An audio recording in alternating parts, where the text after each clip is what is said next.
Backyard Machine Shop. Welcome to the very first Shop Status. And what is Shop Status? Well, Shop Status is an attempt to make a regular occurring video showing what's going on in the shop, include some work that I do here that I don't video, give credit to people that contribute to me, show off a few of the tool purchases I bought, and in general kind of update everyone on what's going on. Where does Shop Status come from? Well, we use a program at work, and it's called Shop Status. And what Shop Status does, it allows us to follow the flow of work through the shop. Certain jobs, we know where they're at, where they need to be, and how and when they need to move. So I like the term, I like the title, and I hope whoever wrote that program don't mind me using Shop Status. So in this episode of the very first Shop Status, what we're going to cover is we're going to cover some of the trip to Arnfest, some of the things I brought home. We'll cover the Pratt Whittney lathe, where it's sitting at right now. I'll let you see a few of the things that I brought home from Arnfest and other trips that I've made recently. It's been a while since I've made a video. The last videos I made, I think, were about Hurricane Matthew. And since Hurricane Matthew, time's been kind of tight. I mean, we had the hurricane. We was out without power for a few days. After that, we were shut down at work, so we've had to make up a lot of work. Hadn't really had a whole lot of time to work in the shop. And I've had a couple of jobs here in the shop that I didn't video. So my time has been very limited lately. We also got a new machine in the shop, and I'm going to cover that with you. A couple of pieces of tooling or accessories for machines, and whatever else I can dig up. So stay tuned, very first Shop Status, and we're going to give this a try. All right, let's first part of this we're going to cover our Arnfest trip. Now, most of you may know what Arnfest is, but what Arnfest is, it's an opportunity for the OWWM.org forum for the guys to get together and talk tools. You know, they have a couple of work days out at the Illinois Railway Museum, which is a great place to visit. If you ever get an opportunity to visit, I recommend it. It's just awesome, some of the stuff that they have in this place. Well, Arnfest, I think they've been having it for, I don't know, 15 years maybe. I can't remember the exact date. And I've been to 3 of them. I went to like 2010, 2011, and then this year. So I've always had a great time meeting the guys, talking with the guys. And I've gotten to know a lot of these guys over the years at different events and and online, and they're like friends. And they are friends. So if you ever get a chance, check out the OWWM.org forum. It's a woodworking machinery. They have some metal machinery stuff, but it's about people loving old machinery. So if you ever get the opportunity, you know, check it out. If you ever get the opportunity to go to Arnfest, go to Arnfest. Well, this year at Arnfest, it kind of just everything just fell in place to go. I had no plans to go back, you know, in July, say. And that's when, I guess, registration starts. Well, I got a phone call from Keith Rucker. Keith said, "Hey, you need to go to Arnfest this year." He says, "You can ride with me. I'll take you up there." And you know, I was offered a place to stay by Jeff and Sue Heath, and Keith stayed there too. And they're great hosts. We always go by and visit with them. Jeff has a little party at his place before Arnfest, and I've known Jeff for several years now, and he is a great guy. And so is Sue. She's a great lady. And I want to thank both of them for hosting us. And the hospitality was unbelievable. So thanks again, Jeff and Sue. All right. Well, I told Keith at the time, I said, "Man, you know, I got a granddaughter that's fixing to be born in September. And if things works out right, maybe I can, if he can pick me up in Louisville, Kentucky, you know, maybe I'll get a chance to go." But it all depended on when little Nora came. Well, Nora was born September 22nd, 2016. And me and the wife, we made a trip up shortly after and visited with our daughter and our son-in-law, our granddaughter Emma, and the new grandbaby Nora. Well, like I said, everything was just jiving. I told Keith, you know, we're up here, you know, swing by and pick me up, and I'll ride up with you, and then we'll ride back to, you can drop me back off in Louisville. So basically, that's how it went. Well, on our trip, Keith came up a day early, and me and him rode over to Brian Block's place. Visited with Brian, seen his barn, awesome job on the barn, unbelievable what he's doing. So we've shot a little video over there. I think Keith shot a shop view or a shop tour video. And if you don't know who Brian Block is, you need to search him and check out his channel. That shop is unbelievable what he's done to it. I mean, it was a fallen down barn, and now he's got it raised back up. He's fixing to put a 47,000 pound vertical mill in there, or horizontal bore mill in there, and all of his tools are huge. So he's gonna have a great shop when it's over with. So if you can, check out Brian Block's channel. Well, Keith and I visited with him, came back. Next morning we left early, headed up to Arnfest. Well, we made a stop in Cincinnati, Ohio, or just outside of Cincinnati, and stopped and visited with Jack Hoying and his wife. And he'd had some stuff for us to take up, and some stuff he'd given us and things like that. But Jack Hoying's one of our viewers, and great guy. I think he does some woodworking. He lives up in Fort Lemaine, Ohio, so he's right near Sydney, where, you know, the monarchs are made. So he's got some interesting information about the monarchs. Well, anyway, okay, we're still talking about Arnfest, and one of the great things about this year's Arnfest is I had the opportunity. Not only did I have the opportunity to hang out with Keith Brucker a while, which is always a great opportunity. It's always fun. Talking machines, talking whatever we talk, but we always have some interesting conversations. Next thing was I had the opportunity to meet Mr. Pete, Lyle Peterson. And, you know, we all watched his videos. He's like the original YouTube machinist. And I learned a lot from Mr. Pete. And so meeting Mr. Pete and having a chance to talk with him, and he is a great guy, unbelievably intelligent, and just great to be around. So that was an honor, and I look forward to watching some more of Mr. Pete's videos, and maybe have an opportunity to meet with him again at maybe Arnfest next year, or maybe he can come out to the bash and meet with guys out there. Anyway, I picked up a few things at Arnfest, and if you hold on a minute, I'll bring you over and show you what we got. Okay, guys, here we are at the table, and one of the things I wanted to cover in shop status was some of the acquisitions I made for tooling. Well, me and Keith, we had met up with Jack Hoying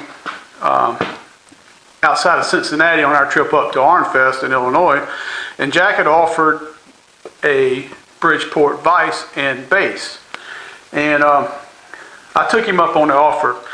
Thing is that the vise and the base was just too much to ship, and if you watched my videos a while back, I already had a Bridgeport vise, so I did not have the base. Well, Jack, he offered to ship this to me, and he did, and he called me or he texted me a couple weeks later and asked if it fit. Well, Jack, this is the first opportunity I've had to try it, so you're gonna watch and see if it fits.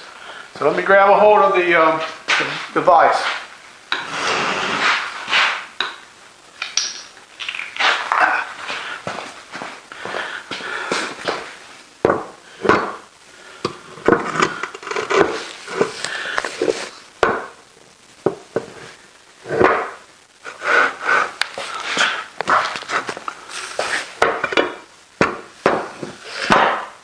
Probably need to clean it out, but we're just trying to do this just to show.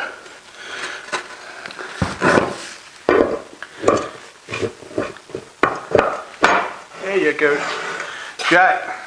Perfect fit, and thank you. I'll get some good use out of it, and I really appreciate it. Okay, guys, Another one of the things I've acquired in the past few months, and I've just recently received it, is a Hartford super spacer. This thing was on a Craigslist, and I had a friend of mine. He lives in the area, and I asked him to go by and look at it, and he did, and he made the purchase for me. So I don't know if you ever know what a super spacer is, but anyway, it has plates, and here are some of the plates that go with it. So I have 1, 2, 3, 4, 5, 6, 7 plates. So we have divisions of 1, 2, 3, 4, 5. Well, should read it. 8.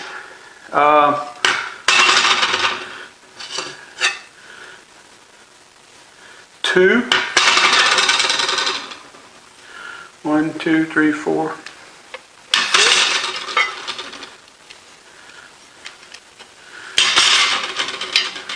24, 3, 4,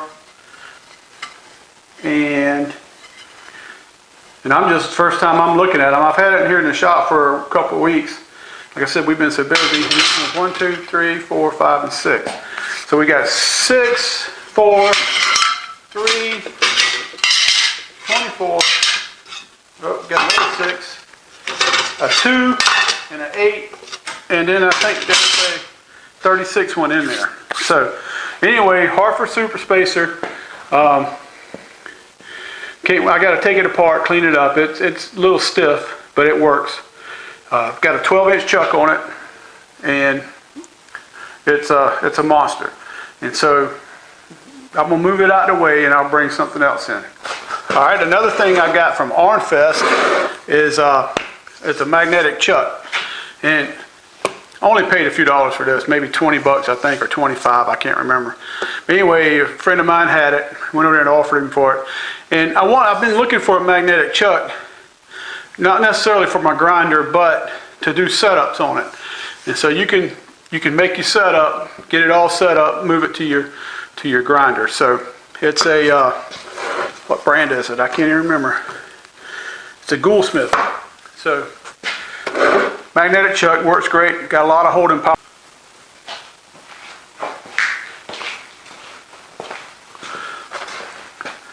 All right, another thing that I acquired at Arnfest in the little swap meet was a couple of indicators. Here's an Ames.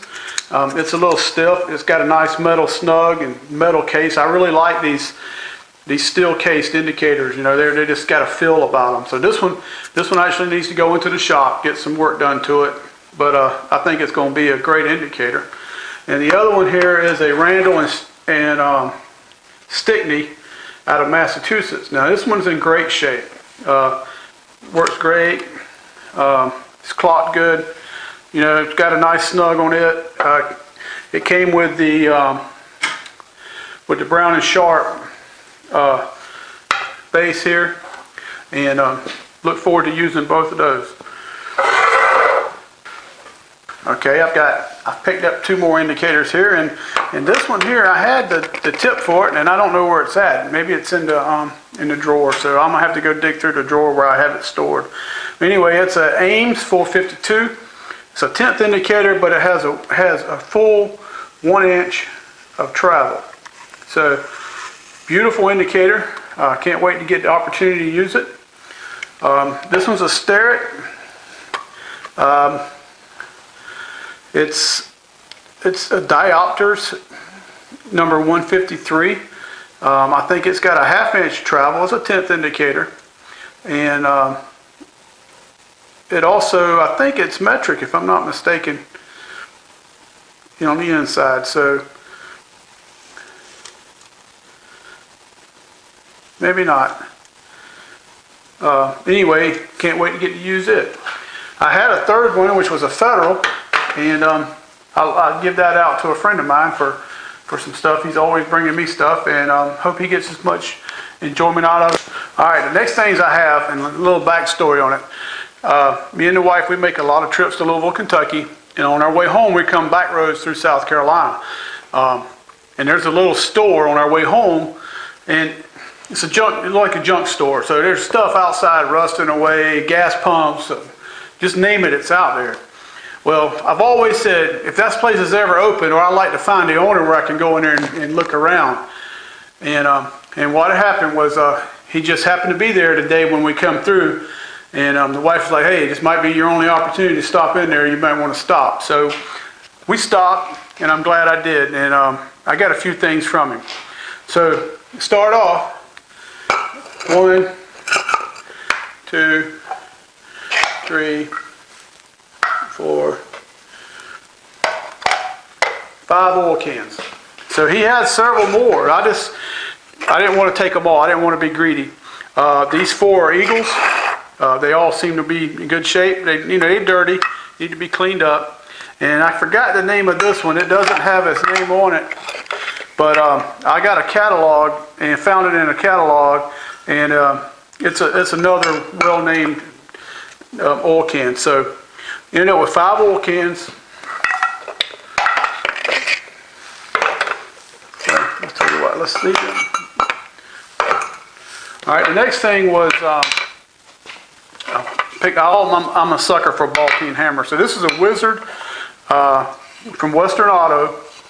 I don't think it's ever been used. I mean, I don't know when the last time Western Auto name brand there. Western Auto's been out of business for years, but the peen on it is never like it's never been hit. The hammer face is in great shape. The handle's in great shape. You can still read Western Auto on it. It's a 4065, maybe a 4H. Anyway, he's got $8 on it. But anyway, I'm a sucker for Ball-Peen hammers.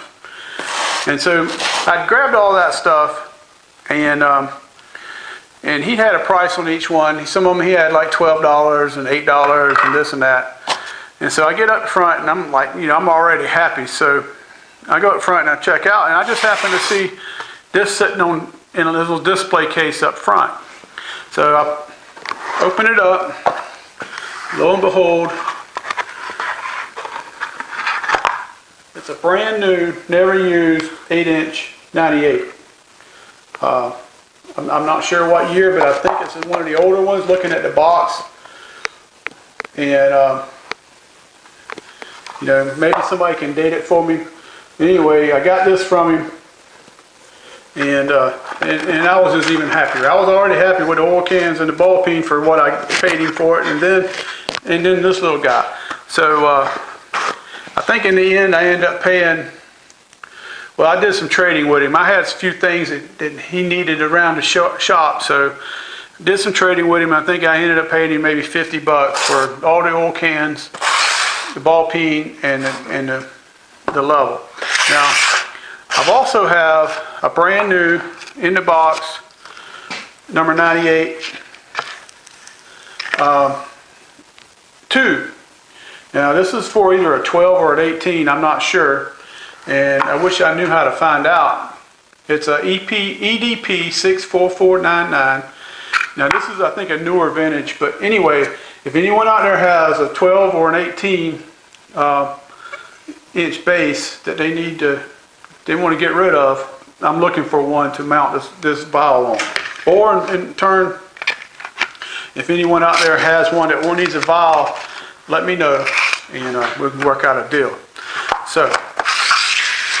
Got those. Let's see.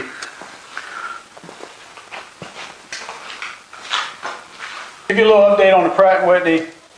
I completely dismantled it. I was going to leave the headstock in place, leave the legs on, clean it up and paint it, but got to thinking about it, to do it right, especially since I started digging around in the headstock and there was just so many chips piled up in places that the paint would never look good. So went ahead and pulled the headstock off. All of it's laying right here on these 3 tables. So stay tuned. I got some good plans for the Pratt Whitney. We're going to get right back on it. And it won't be long and we'll be making chips with it. So a little update on the Pratt Whitney. Alright guys, new addition in the shop. 1953 K&T number 2 CH. I made arrangements to pick this up a few months ago, and actually a friend of mine, John Dunn, he brought it to me this past weekend. So needs some work. I've done a few things to it. I've pulled the motor. It was wired for 480 or 440. I pulled the motor and got the motor rewired, and while I've got it out, I went ahead and decided to change the bearings in it and a couple other things. So you'll see that coming up. The mill needs some work. It's not plug and play. I want to get it running though to find out exactly what it needs. So here's another project that's coming up in the shop. So showed you the machine. That machine was brought to me by John and Patty Dunn out of Knoxville. I'd made arrangements to purchase the machine a few months back, and one of the things was he had to bring it to me, so he did. But while they were here, we got the machine unloaded, and I got some pictures of unloading the machine, a couple little short videos, so I'll put them in the video. And then we made a trip into Savannah to the Savannah Roundhouse Museum, and so we took some pictures. We got the opportunity to go in the back where they keep the old stuff, the stuff that's not out in display.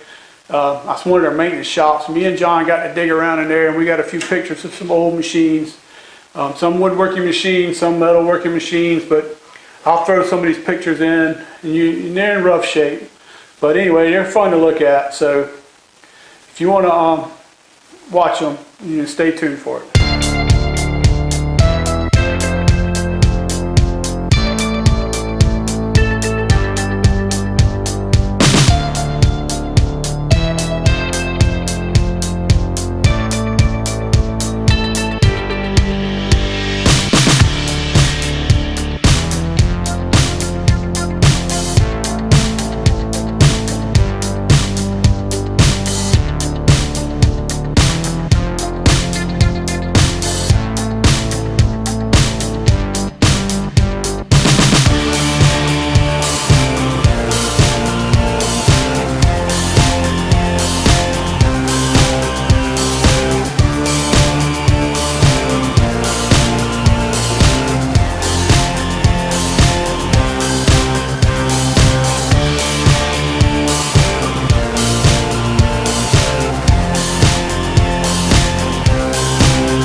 guys, there you have it. Shop status number 1. There's a lot to do around here. The Pratt Whitney's, I got to get it done. I got to start working back on it. This machine's going to be off and on working on it. I'm going to dismantle the motor and go ahead and get bearings put in it, mount it back in the machine, and see what all's wrong with this machine. I know it's got some wear in the Y screw. The Gibbs needs some work on it. Other than that, everything seems to be okay, but you just don't know until you get it up and running. Whatever it takes, we'll get it there. At least it'll be a usable machine. It may not be perfect, but we'll get it running. Other things going on around the shop. I'm still trying to get the grinding room set up. I might move the grinders in here, I don't know. I got to get my woodworking shop back together where I can make some cabinets. I got to do some cabinets for the wife. She's been on me about those for forever. And you know how it is, guys and ladies. So I want to thank all my new subscribers for subscribing. I want to thank all the commenters for commenting, especially during the hurricane. We still, like, the church still hasn't been repaired yet. The wife, she's been working in the yards every chance she gets trying to, and we had no damage hardly at all compared to a lot of people. So she's been out raking and piling limbs and burning limbs and things like that. So I want to thank everybody for their concern, for watching those videos. And again, here where we're at, we didn't see a lot of damage. So like I said, I want to thank all my new subscribers, all my old subscribers, all that comment and all that hit the like button, and even the ones that hit the dislike button. At least you're watching and you're giving feedback. So from the Backyard Machine Shop, until next time, so long.